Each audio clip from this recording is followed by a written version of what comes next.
Hi, my name is Dave Andrews. Today I'm going to show you how to create a table of contents using Microsoft Word. Let's open up Word by clicking at the Start button at the bottom. Go into All Programs, Microsoft Office, and let's select Word 2007. A table of contents is generated off of your heading fields. So let's create some headings.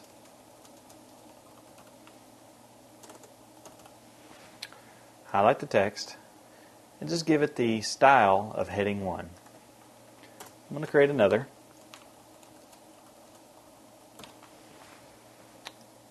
And again, give it the style of heading 1. Let's kind of separate these by a couple of pages.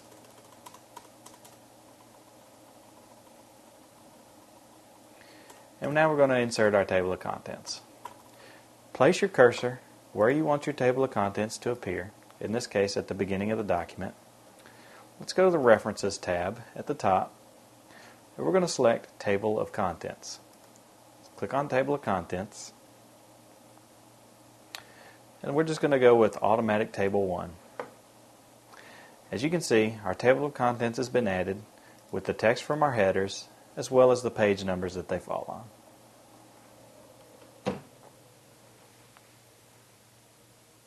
My name is Dave Andrews, and I've just showed you how to create a table of contents in Microsoft Word.